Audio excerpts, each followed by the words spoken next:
আমার স্বামী বিদেশে যাওয়ার পর থেকে আমার ছোট দেবর বাড়ির সব কাজের দায়িত্ব নিয়েছে। বাড়ির ছোটখাটো কাজ যেমন মেশিন ঠিক করা, বিদ্যুতের কাজ সবই ওর উপর একদম। আমার সেলাই মেশিনে কাপড় আটকে গেল, নিজেই চেষ্টা করলাম ঠিক করতে, কিন্তু কিছুতেই ঠিক হচ্ছিল না। বেশ খানিকটা বিরক্ত হয়ে আমি আমার দেবরকে ডেকে নিলাম। সে এসে মেশিনটা দেখল, বলল, ভাবি আপনার মেশিনে তো মরচে পড়েছে, পুরোটা খুলে আবার ঠিক করতে হবে। আমি প্রযুক্তির ব্যাপারে বিশেষ কিছু জানি না, তাই বললাম যা করার তাড়াতাড়ি করো, আমার অনেক কাজ আছে।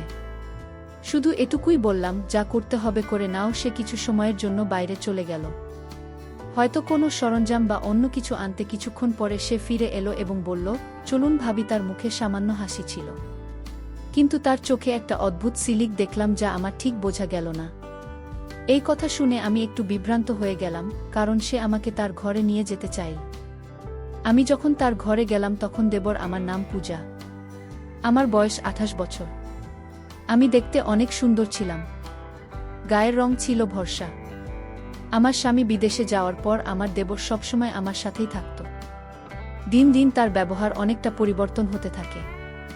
একদিন সে আমাকে এমন কিছু বলল যা শুনে আমি তো অবাক হয়ে গেলাম। বন্ধুরা, আজকের গল্পটা অনেক বেশি স্পেশাল। আশা করছি তোমাদের ভালো লাগবে। গল্পগুলো ভালো লাগলে ভিডিওটি লাইক, শেয়ার এবং চ্যানেলটি সাবস্ক্রাইব করো প্লিজ। বিয়ের পর থেকেই সংসারের টানাপোড়েনো, প্রতিদিনের খরচের বোঝা ধীরে ধীরে আমার উপর পড়তে শুরু করল। বাড়ির অবস্থাও এমন ছিল না যে কোনো সাহায্য ছাড়া চলতে পারব। বাধ্য হয়ে একদিন নিজেকে বললাম, কিছু একটা করতে হবে। যদিও আমি পড়াশোনায় তেমন কিছু জানি না, কোথাও চাকরি পাওয়া সম্ভব ছিল না, তাই ভাবলাম মহল্লার মহিলাদের কাপড় সেলাই করা শুরু করব। পুরনো সেলাই মেশিনটা যা বিয়েতে পাওয়া দান উপহার হিসাবে এক কোণায় পড়েছিল তা পরিষ্কার করতে লাগলাম। এরপর পাড়ায় জানিয়ে দিলাম, যাদের কাপড় সেলাই করতে হবে তারা আমার সাথে যোগাযোগ করতে পারে। ধীরে ধীরে খবর ছড়াতে লাগল, আর কিছুদিনের মধ্যেই বেশ কয়েকটি অর্ডার আসা শুরু হলো। পাড়ার মহিলারা তাদের সালোয়ার, ওড়না, ব্লাউজ সেলাই করাতে আমার কাছে আসতে লাগল। কাজটা ভালোভাবে করতে শিখে গেলাম, আর এই সেলাইয়ের মাধ্যমে সংসারের খরচ চালাতে শুরু করলাম। সেলাই করতে করতে প্রায় আমার বাড়িতে মহিলারা ভিড় করত, কারণ আপনিও কারো ফিটিং ঠিক করা, কেউ আবার পুরনো কাপড় নতুন ফ্যাশনে সেলাই করাতে চাইত, আর কেউ কেউ শুধুই মন খুলে গল্প করতে আসত। ধীরে ধীরে সেলাইয়ের কাজের সাথে তাদের সঙ্গেও এক ধরনের সম্পর্ক গড়ে উঠল। তারা আমাকে তাদের মনের কথা বলত, সমস্যার কথা শেয়ার করত। এতে আমিও এক ধরনের সান্ত্বনা পেতাম। একটা উদ্দেশ্য খুঁজে পেলাম, দিনভর ব্যস্ত থাকার, নিজের কষ্ট ভুলে থাকার। সেলাইয়ের কাজ বাড়তে লাগলো। এক মহিলা কাপড় দিতে আসলে আরেকজন নিতে চলে আসত। আমার নিজের সন্তান ছিল না, তাই এই কাজের জন্য বাড়িটা সব সময় মহিলাদের হাসিতে ভরে থাকত। ওদের হাসিরটা গল্পে আমার বাড়িতে যেন নতুন করে জীবনের প্রাণ ও চাঞ্চল্য ফিরে এলো। কাজের সাথে সামান্য আয়ও হচ্ছিল, যে আমার জন্য এক প্রকার স্বস্তি নিয়ে এলো। কিছু মাসের মধ্যেই আমার সেলাইয়ের দক্ষতার কথা আশেপাশের এলাকাতেও ছড়িয়ে পড়ল। এবার দূরের মহল্লা থেকেও মহিলারা তাদের কাপড় সেলাই করাতে আসতে লাগল। কাজের চাপ এতটাই বেড়ে গেল যে একা সামলানো মুশকিল হয়ে পড়ল। প্রতিদিন ঘন্টার পর ঘন্টা মেশিনের সামনে বসে কাজ করতে করতে দাঁত ব্যথা করতে শুরু করল, এমনকি আঙুলগুলোতেও ব্যথায় ফুলে যেত। শেষে পাড়ার কয়েকজন মেয়েকে সাহায্যের জন্য ডেকে নিলাম, যারা সেলাই শিখতে আগ্রহী বা কিছু আয় করতে চায়। আমি বললাম তারা যেন নিজেদের সেলাই মেশিন নিয়ে এসে আমার সাথে কাজ করে। এর বিনিময়ে তারা সেলাই শিখবে এবং সামান্য পারিশ্রমিকও পাবে। কেউ কেউ সেলাই মেশিন প্রথমবার ধরেছিল। ধৈর্য ধরে তাদের কাপড় ঠিক করে বসানো, সুতো লাগানো এবং সোজা সেলাইয়ের কৌশল শেখাতাম তাদের। আশায় আমার কাজ অনেক হালকা হয়ে গেল। এখন বাড়িটা আরও প্রাণবন্ত লাগত। ওরা হাসত, গল্প করত, আর মাঝে মাঝে আমার সাহায্যে নতুন কিছু ডিজাইন শিখত। তাদের সাথে আত্মীয়তার মতো একটা সম্পর্ক গড়ে উঠেছিল। আমি তাদের সেলাই মেশিন চালানো শেখাচ্ছিলাম, আর ধীরে ধীরে কাজও দিতে শুরু করলাম। তবে নতুন বলে প্রায় ভুল করত। কখনো কখনো মেশিনে কাপড় আটকে যেত, কখনো সুতোর গিঁট ছেড়ে যেত বা আঙুল ফুট। প্রতিদিনই মেশিনের সমস্যা হতো, আর ঠিক করাতে আমার অনেকটা সময় চলে যেত। একদিন তাদের মধ্যে এক মেয়ের মেশিন আবার নষ্ট হয়ে গেল।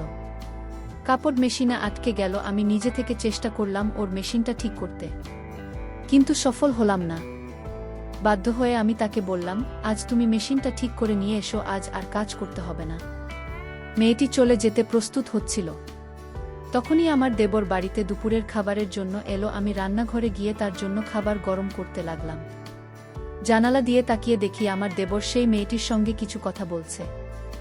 আমার দেবর মেয়েটিকে জিজ্ঞাসা করল, তুমি এত তাড়াতাড়ি ছুটি নিয়ে বাড়ি যাচ্ছ কেন?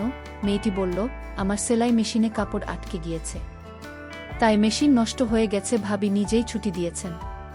কাল বাইরে থেকে ঠিক করিয়ে নিয়ে তারপরই কাজে আসব। মেয়েটির কথা শুনে আমার দেবর বলল, আরে বাইরে গিয়ে ঠিক করানোর কি দরকার যখন বাড়িতেই লোক আছে। দেবর এর কথা শুনে মেয়েটি থেমে গেল। সে বলল, তুমি যদি মেশিনটা ঠিক করে দাও তাহলে খুবই উপকার হবে, না হলে আমাকে বাবাকে বলেই বড়বাজারে পাঠাতে হবে, আর বাবাকে সাইকেলে মেশিন নিয়ে যেতে অনেক কষ্ট হবে। মেয়েটির কথা শুনে আমার দেবর মেশিনটা পরীক্ষা করতে লাগল। বলল, তোমার মেশিনে তো মরচে ধরে গেছে, এটা পুরোপুরি আটকে গেছে, ভালোভাবে খুলে ঠিক করতে হবে। মেয়েটি অবাক হয়ে বলল, তাহলে তুমি ঠিক করতে পারবে না? দেবর হেসে বলল, না, আমি এ কাজ ভালোই জানি। মেয়েটি খুশি হয়ে পাশে বসে পড়ল এবং বলল, আমার একটা সেলাইয়ের কাজ করতে হবে, তাড়াতাড়ি করে দাও প্লিজ। দেবর তখন বলল, মেশিনটা আমার ঘরে নিয়ে এসো, আমি ওখানেই ঠিক করব। মেয়েটি একটু দ্বিধায় পড়ে গেল। তখন দেবর বলল, আমার সব সরঞ্জাম ঘরেই আছে, তাই মেশিন ঠিকঠাক করার জন্য ওখানে নিয়ে যেতে হবে। দেবর বলল, আমি ঘরেই ঠিক করে দিচ্ছি। মেয়েটি মেশিন নিয়ে তার ঘরে গেল। আমি খাবার গরম করে বাইরে রাখলাম, কিন্তু অনেকক্ষণ কেটে গেল। দেবর এবং সেই মেয়েটি ঘর থেকে বেরোচ্ছিল না। দুজনেই তরুণ, তাই চিন্তায় পড়ে গেলাম। কিছুক্ষণ অপেক্ষা করলাম, কারণ দেবরের উপর সন্দেহ করতে চাইনি। তবু দীর্ঘ সময় পর ধৈর্য হারিয়ে অবশেষে দেবরের ঘরের দিকে যাওয়ার সিদ্ধান্ত নিলাম। ঠিক তখনই মেয়েটি সেলাই মেশিন নিয়ে বাইরে বেরিয়ে এসে বলল, ভাবি, মেশিন ঠিক হয়ে গেছে। ওর কথা শুনে আমারও স্বস্তি হলো এবং আমরা নিজেদের কাজে ফিরে গেলাম। কিন্তু আমি মনে মনে ভাবছিলাম, দেবর এতক্ষণ ঘরে কি করছিল। কিছুক্ষণ পরে দেবর ঘর থেকে বেরিয়ে এসে বিছানায় বসে খাবার খেতে লাগলো। পাশের বাড়ির বিয়ের জন্য প্রচুর কাপড় সেলাইয়ের অর্ডার পেয়েছিলাম, আর সময় খুব কম ছিল বলে কিছুটা দুশ্চিন্তা ছিলাম। কিন্তু দেবর দ্রুত মেয়েটির মেশিন ঠিক করে দেওয়ায় কাজ সহজ হয়ে গেল। খাওয়া শেষ করে দেবর মজা করে বলল, যার মেশিন নষ্ট হবে আমি আছি। আমি হেসে উঠলাম। এই সেলাই কাজ থেকে এখন বেশ ভালো আয় হচ্ছিল, তাই মনও বেশ ভালো ছিল। বিয়ের 9 বছর কেটে গেছে, আর স্বামী বিয়ের কিছুদিন পরেই বিদেশে কাজের জন্য চলেছিল। প্রায় 3 বছর ধরে সে দুবাইতে আছে। 6 মাস বা বছরে একবার ফিরত ছুটে পেলেই স্বামী বাড়িতে আসত। সপ্তাহ খানেক থেকে আবার দুবাই ফিরে যেত। বাড়িতে শ্বশুর শাশুড়ি আর এক দেবর ছিল। শ্বশুর শাশুড়ি ছিলেন বয়স্ক এবং প্রায় অসুস্থ থাকতেন। দিনের বেশিরভাগ সময় নিজেদের ঘরেই থাকতেন। দেবর খুবই ভালো ছেলে ছিল। বয়স মাত্র 20 হলেও সে নিজেই একটি দোকান খুলেছিল, যেখানে মেশিন মেরামতের কাজ করত। আমি ওকে বলতাম, তুমি এখনো ছোট, পড়াশোনা করাটাই দরকার। কিন্তু সে বলতো, ভাবি, সংসার তো চালাতে হবে কতদিন, আর সব দায়িত্ব ভাইজের উপর ফেলে রাখা যাবে? ভাই বিদেশে আছে, বাড়িটাও ভাড়ার, মা বাবা অসুস্থ, তাই আমাকে কাজ করতেই হবে। সাধারণত দেবর দিনের বেশিরভাগ সময় দোকানেই থাকত, তবে মাঝে মধ্যে বাড়িতেও আসত, আর আমি নিশ্চিন্তে থাকতাম। দেবর বাড়িতে এলে এখানে ওখানে ছোটখাট কাজগুলো করে দিত। আমার সাথে বসে অনেক গল্প করত। মেয়েরা যেসব মেশিন নিয়ে আসত তা প্রায় নষ্ট হয়ে যেত, আর আমি দেবরকে বললেই সে দ্রুত ঠিক করে দিত। একদিন আমি সেলাই করছিলাম, আবারও সেই মেয়েটির মেশিন নষ্ট হয়ে গেল। এতে আমার রাগ উঠে গেল। বললাম, তুমি এত বড় হলে, কতদিন ধরে তোমার সেলাই শেখাচ্ছি, অথচ এখনো কিছু শিখতে পারোনি। আমার রাগ দেখে মেয়েটি কেঁদে ফেলল। আমি ওকে বললাম, তোমার মেশিন নিয়ে যাও এবং বাড়ি যাও। কিন্তু ঠিক সেই সময় আমার দেবর বাড়িতে এলো আর মেয়েটিকে কাঁদতে দেখে বলল, ভাবি, ও কাঁদছে কেন? দেবর আশেপাশের সব মেয়েদের চিনত, তাই ওদের ব্যাপারে খোঁজ খবর নিত। আমি বিরক্ত হয়ে বললাম, এই মেয়েটি আমাকে খুবই বিরক্ত করছে। মনে হচ্ছে ওকে কাজ থেকে বাদি দিয়ে দিই, ইচ্ছে করেই মেশিন নষ্ট করে ফেলে। আমার কথা শুনে দেবর হেসে ফেল। আমি রাগের মধ্যে ছিলাম, তাই ওকে একটু বকাও দিলাম। দেবর বলল, ভাবি, এর কোনো দোষ নেই, আজকালকার মেশিনগুলোই এমন সহজে খারাপ হয়ে যায়। পুরনো দিনের মেশিন কিনলে তার অনেক বছর পর্যন্ত কোনো সমস্যা হতো না। এখন তো সবকিছুই লোকাল মানের। দেবর এর কথা শুনে আমি ওর দিকে তাকালাম। সে তখন পকেট থেকে মোবাইল বের করে বলল, ভাবি, দাদার কল এসেছে, আপনি কথা বলুন, আপনার রাগও মিটে যাবে। স্বামীর কথা শুনে আমি হেসে ফেললাম। দেবর খুবই দুষ্ট ছিল, মাঝে মাঝে আমাকে মজা করত। আসলে কয়েকদিন ধরে আমার স্বামীর সাথে কথাই হয়নি। হয়তো কাজের জন্য বাস্তব ছিল। প্রায় প্রতিদিনই দেবরকে বলতাম দাদার সাথে একটা কল লাগিয়ে দাও, কিন্তু সে প্রতিবারই বলতো ভাবি আজ মোবাইলে টাকা নেই, কাল কথা বলিয়ে দেব। তবে বেশ কিছুদিন পার হয়ে গেলেও সেই কলটা করে দেয়নি। হয়তো সত্যি ওর মোবাইলে টাকা ছিল না, কিন্তু আজ দেবুর আমাকে মোবাইলটা ধরিয়ে দিতে সবকিছু ভুলে গেলাম। মোবাইল হাতে নিয়ে নিজের ঘরে গিয়ে স্বামীর সঙ্গে কথা বলতে শুরু করলাম। বহুদিন ধরে কথা হচ্ছিল না, তাই অনেক প্রয়োজনীয় কথা বলার ছিল। প্রায় 15 মিনিট পর কথা শেষ করে যখন কল কাটতে যাচ্ছিলাম, তখন স্বামী বলেন, মা বাবার সাথেও একটু কথা বলিয়ে দাও। আমি মোবাইলটি নিয়ে শ্বশুর শাশুড়ির ঘরে গিয়ে আমার স্বামীর সঙ্গে কথা বলে তারা বেশ খুশি হলেন। সেখান থেকে বেরিয়ে এসে দেখলাম দেবর বাইরে নেই। এক মেয়ে বলল এখনও তানিয়ার মেশিন ঠিক করছে, আর ওর ঘরের দিকে ইশারা করল। আমি কিছুটা অবাক হলাম, কারণ এতক্ষণ ধরে ওরা ঘরের ভেতরে ছিল। ঠিক তখন মনে পড়ল আমি এখনও দেবর এর জন্য খাবার গরম করিনি। নিজের মাথায় হাত ঢেকালাম। স্বামীর সঙ্গে কথা বলার ফাঁকে দেবর এর খবর দেওয়ার কথাই ভুলে গিয়েছিলাম।